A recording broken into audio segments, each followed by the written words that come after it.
Chers internautes, bonjour, merci de nous rejoindre pour cette nouvelle édition d'Informative News Hebdo, plus précisément d'ailleurs la 12e édition de cette saison 2017 de notre émission consacrée à l'informatique pour les professionnels. Et pour décrypter et analyser cette actualité, comme chaque semaine, je retrouve le rédacteur en chef, Guy Hervier. Bonjour Guy. Bonjour Jean-François. Alors Guy, premier sujet cette semaine dont on parle, c'est un rapprochement SAP-Microsoft. Alors j'allais dire, c'est à la fois nouveau et pas nouveau, puisqu'on a déjà évoqué il y a quelques années des rumeurs de rachat d'ailleurs des SAP par Microsoft. Alors là, c'est pas du tout du même genre d'histoire, bien sûr, c'est plus un rapprochement technologique. Oui, absolument. Effectivement, il y a eu cet épisode-là, puis il y a eu aussi dans l'histoire entre les deux, il y a eu des partenariats, mais il y a eu aussi des concurrences assez serrées. En particulier au moment où SAP avait annoncé NetWeaver, qui est une espèce de socle permettant d'environnement de développement, donc c'était un peu ça concurrençait .NET de chez Microsoft. Il y a eu aussi la concurrence sur les prix dans les logiciels de CRM. Mais je dirais que ça fait partie de notre secteur. Du jeu habituel. La fameuse coopétition dont on parle depuis un certain temps. Donc là, en l'occurrence, c'est le prolongement d'un accord qui avait déjà été signé, au terme duquel, ça a été signé en 2016, au terme duquel HANA était disponible. Donc HANA, la technologie de memory, est disponible sur Microsoft Azure. Et donc, il y avait eu aussi la possibilité de... On se souvient dans les partenariats, je ne sais pas si vous ça remonte à assez loin, Duet. C'était le fait de combiner Office avec SAP. Ça remonte il y a plus de 10 ans. Et là, c'est un peu la même chose finalement, mais c'est Office 365, on est dans le cloud maintenant, avec les produits satellites de SAP, donc c'est SuccessFactors, Concur, Ariba, gestion des achats. Donc là, donc ça c'était la premier étage. Et là, on va un peu plus loin, c'est-à-dire que en fait, c'est la possibilité de proposer des services managés, donc de S4, donc le RP S4 sur HANA, fonctionnant sur Azure. En service managé, géré par SAP. Donc on va quand même, on va beaucoup plus loin. Et sachant que de l'autre côté, Microsoft va utiliser aussi donc S4 HANA pour ses propres besoins, donc va utiliser le RP d'SAP pour ses gestions des Microsoft fait le choix d'SAP plutôt que le choix d'Oracle, en fait, on va dire. Donc, et Microsoft va là aussi un petit peu plus loin, c'est-à-dire qu'en fait il fait le lien entre SAP, donc le logiciel de gestion d'entreprise, comme on l'appelait à un certain moment, avec un produit d'analytics, dont l'idée est évidemment de faire de l'analyse un peu plus détaillée de toutes ces données financières qui, évidemment, dont on voit bien que peuvent avoir un intérêt. Poser un casse-tête. Donc c'est un partenariat vraiment technologique qui ne va pas au-delà de ça. Ça s'inscrit dans, je dirais, depuis que Satya Nadella est là, on voit bien qu'on peut se demander si Steve Ballmer était encore en poste, est-ce qu'un partenariat comme ça aurait pu intervenir? On peut se poser des questions. Microsoft a vraiment changé. L'ouverture, donc avec l'open source par exemple, c'est un autre exemple criant. Donc c'est une nouvelle page qui s'inscrit, qui s'écrit entre les deux sociétés. Très bien. Eh bien, dans la série, j'allais dire quasi hebdomadaire des rachats, la semaine dernière, on avait le rachat de Barracuda Networks par Thomas Bravo. Alors, justement, ce qui est tout intéressant, au-delà du rachat en lui-même, c'est de revenir peut-être sur l'acheteur, Thomas Bravo, qui discrètement, mais néanmoins avec beaucoup d'opiniâtreté, si je puis dire, fait son chemin dans le secteur. Et pour aller où? C'est peut-être la question à un peu plus de 100 €. Effectivement, ça fait partie, dans les investisseurs, il y a plusieurs catégories, pas techniques, mais dans les motivations des investisseurs. Il y a ceux qui qui achètent, qui font de la vente par découpe. Il y a ceux qui achètent, qui revendent le plus vite possible pour essayer de maximiser, faire de la plus-value. Thoma Bravo, c'est un petit peu différent, c'est plutôt de l'investissement à moyen-long terme. Donc effectivement, comme vous disiez, ils viennent de racheter Barracuda pour 1,6 milliard. Ils ont racheté Riverbed pour 3,6 milliards. Ils ont racheté aussi Culip. Et quand on regarde la liste de sociétés, il y a CompuWare, il y a Dynatrace, il y a Flexera. Et la liste est vraiment Cofax, très longue. Cofax, dont on a parlé effectivement il n'y a pas longtemps avec ces derniers temps. C'est vraiment une société d'investissement dans le domaine de l'IT, et maintenant les plus visibles, avec je dirais des moyens financiers importants. Et alors la deuxième partie de ce que ça amène à réfléchir un peu, c'est sur l'évolution dans l'historique des startups qui ont plusieurs possibilités. Donc soit elles grossissent par les voies du financement habituel avec les sociétés de capital risque, et puis elles s'introduisent en bourse, soit elles se font racheter, soit elles disparaissent parce qu'elles font faillite. Et ça arrive évidemment et en fait il y a une étude qui a été faite par le California Institute of Technology sur le fait que en fait depuis une quinzaine d'années, enfin depuis les années 2000 on va dire, il y a vraiment une chute, enfin une diminution assez importante des IPO, des introductions en bourse, avec en même temps un développement à la fois finalement de l'investissement comme ce qu'on appelle le capital investissement. Voilà. Donc style Thoma Bravo, donc ça reste des sociétés privées, ou par des rachats par les grosses entreprises. Les GAFA par exemple, quand on fait la liste des rachats de Google, maintenant ça se mesure en centaines, c'est 200 et quelques depuis, et pourtant Google a à peine 20 ans. Mais pareil, IBM, un acteur comme Cisco rachète à tour de bras, on va dire. Donc il y a et finalement les conclusions donc l'observation est claire. Il y a une baisse de l'IPO des introductions en bourse. On est aux États-Unis. C'est là où l'IT est quand même le plus actif. Les observations sont claires, donc une baisse très nette des introductions en bourse. Les raisons sont moins claires. Est-ce que c'est parce que finalement l'introduction en bourse engendre une complication dans la gestion de l'entreprise, qu'il faut fournir de tout un tas de... après on est scruté, l'évolution des marchés, on devient une cible, enfin bon, il y a cette première catégorie, parce que finalement l'objectif des fondateurs a changé, ils préfèrent finalement se faire racheter parce que en gros c'est plus simple, ils ont maximisé leur investissement et puis ils peuvent se relancer sur une autre, ce qui est souvent le cas dans la Silicon Valley d'ailleurs. Assez souvent, où ils préfèrent effectivement d'être rachetés par des fonds d'investissement parce que là on a, quand c'est Thoma Bravo qui a les reins assez solides, parce qu'on a affaire à un investisseur avec qui on peut discuter. Bon, certes, parfois peut-être des discussions un peu plus âpres, mais en tout cas, on est moins soumis aux aléas du marché. Et ce qui se passe, c'est que les étapes, donc il y a les fonds d'amorçage et puis il y a le premier ABC jusqu'à E. Ça s'étale beaucoup plus dans le temps, avec en arrivant sur E des fonds qui sont beaucoup plus significatifs qu'ils ne l'étaient auparavant. Très bien, écoutez, encore un sujet sur lequel on aura l'occasion de revenir, parce que je pense qu'on n'est pas au bout des acquisitions de Thoma Bravo par exemple. C'est sûr.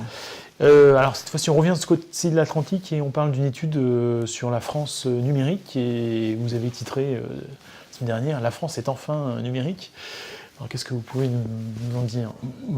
Effectivement, est enfin, je ne sais pas si le enfin est indispensable, mais enfin en tout cas... Elle est devenue numérique. On le voit bien, c'est clair. Donc c'est une étude qui a été faite qui a été présentée par le secrétaire d'État au numérique, Mounir Majoubi, donc une étude qui a été faite conjointement par l'ARCEP, par le Conseil général de l'économie et puis par le secrétariat au numérique ou enfin un service du secrétariat au numérique.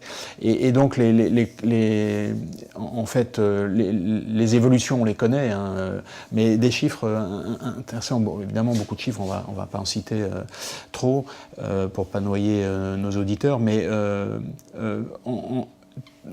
on voit bien aujourd'hui que, en particulier, les Français sont passés aux démarches via l'Internet.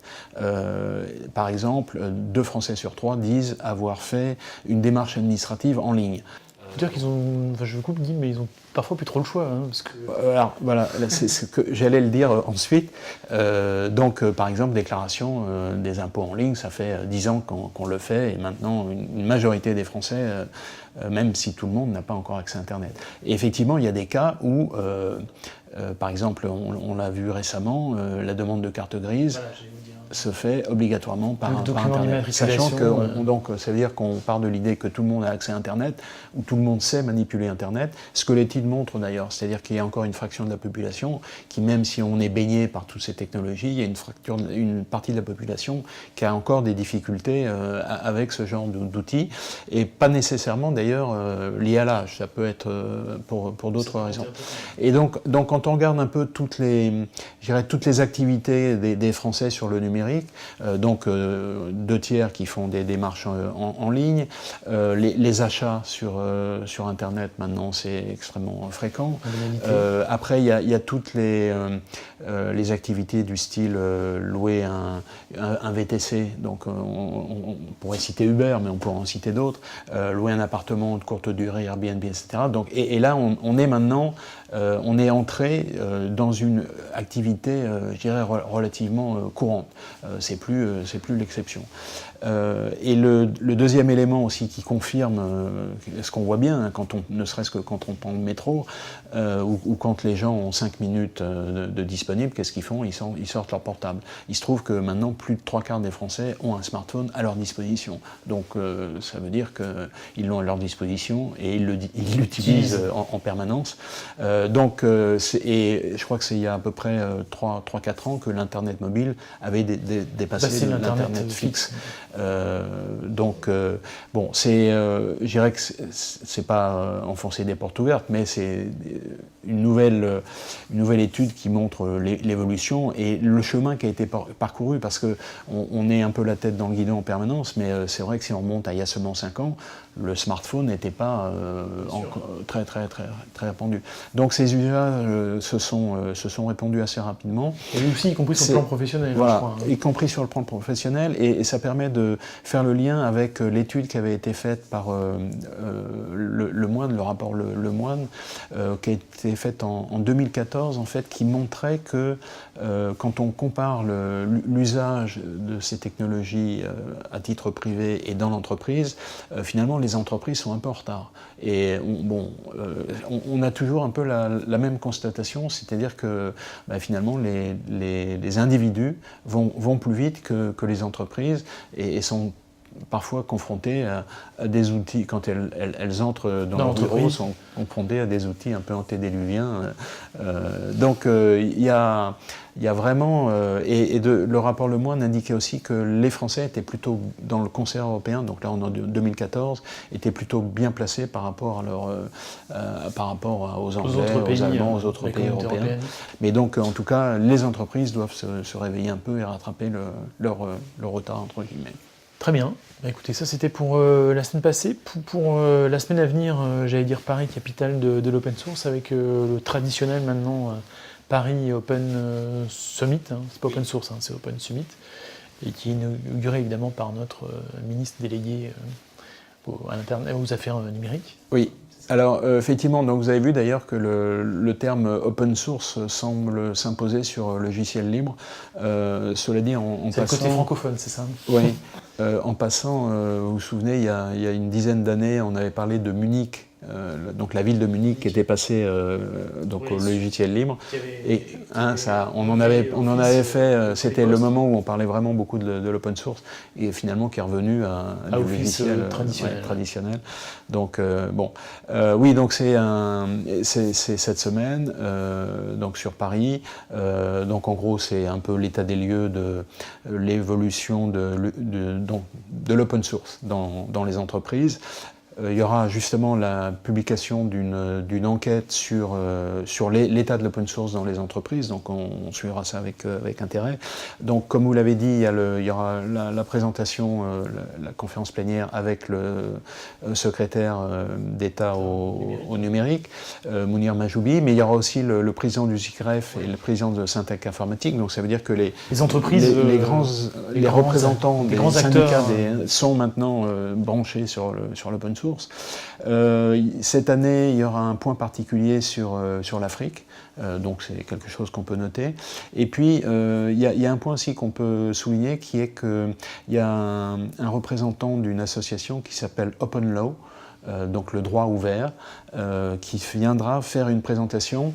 Et donc c'était intéressant parce que, pour être franc, moi j'avais jamais entendu parler de la notion d'open law. On a entendu parler de l'open hardware, open innovation, enfin open tout ce que vous voulez. Open law, j'avais pas encore entendu, donc on s'y intéressera avec elle. Alors il y a dans tout ça, il y a je dirais tout ce qui est lié à l'open data et l'utilisation de ces données, donc c'est vrai que ça pose des problèmes juridiques, mais donc en tout cas le droit lui aussi s'est ouvert à l'open source, donc il fallait le mentionner. Très bien, ça, on aura peut-être l'occasion d'y revenir la semaine prochaine. Et puis en attendant, on conclut par notre traditionnel coup de cœur, coup de gueule. Oui.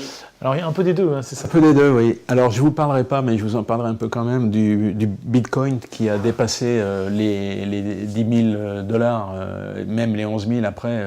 Quand on a parlé de la barre des 10 000, ça a encore renforcé la spéculation, et le lendemain, je crois qu'on a dépassé la barre des 11 000. Et donc là, c'est un coup de gueule parce que ça veut dire que la spéculation, c'est quelque chose qui est vraiment... mais c'est pas nouveau. Non, vous souvenez les bulbes des tulipes en Hollande, au XVIIe siècle, voilà, c'était exactement pareil. Donc c'est pas nouveau, sauf que là, la forme a changé, et le Bitcoin, effectivement, par rapport aux bulbes de la tulipe, c'est un objet un peu différent, mais la motivation humaine est toujours la même. Non, je vous parlerai plutôt d'un coup de cœur, mais au sens littéral. Voilà, alors un coup de cœur, un vrai coup de cœur, parce que là on parle du cœur. En fait, c'est un accessoire pour l'Apple Watch, donc sans faire de publicité pour l'Apple Watch, qui permet de faire son électrocardiogramme. Donc on sait que sur l'Apple Watch, on peut déjà suivre l'activité cardiaque, donc le pouls, enfin des choses assez basiques. Mais là, donc il faut prendre le bracelet, et donc on peut prendre soi-même, se faire un ECG en fait, se faire un électrocardiogramme. Donc c'est quand même assez nouveau. Et d'ailleurs, c'est intéressant parce que, je ne sais pas si vous vous souvenez, la semaine dernière, on avait parlé du match entre l'intelligence artificielle et la médecine, et dans certains domaines, et on voit bien que les outils arrivent, et là, c'est vraiment... Ouais, pour les cardiologues, il y a peut-être des questions à se poser. Pourquoi on en parle? Parce que c'est un des premiers accessoires, qu'on est dans le domaine de la santé, avec tout ce qui est wearable, comme on dit en bon français, c'est une des premières applications, parce que cet accessoire a été approuvé par la FDA, donc l'agence américaine. Donc ça, c'est très important, parce que c'est un peu comme l'agence française du médicament. On sait bien que pour mettre un médicament ou un produit de ce type sur le marché, c'est vraiment un parcours du combattant. Donc en tout cas, pour tous les gens qui ont des problèmes de cœur, ils ont un produit qui s'appelle Cardiaband. Écoutez, en attendant un retour d'utilisation sur ce produit, je propose qu'on s'arrête là cette semaine sur cette analyse du secteur. Je vous propose à nos lecteurs de nous retrouver un petit peu plus tard, si ça les intéresse, pour vous écouter échanger avec Christophe Badeau, qui est le patron de Varonis France, dans le cadre de notre traditionnel invité de la semaine. Et puis la semaine prochaine, toujours dans le cadre de notre traditionnel invité de la semaine, on recevra le nouveau General Manager de Veritas France, Jean-Pierre Bouchira. Et en attendant, écoutez, je vous propose, chers internautes, de passer une excellente semaine. Et puis on vous retrouve pour une nouvelle édition d'Informatique News Hebdo, même lieu, même heure, la semaine prochaine. À bientôt. Merci.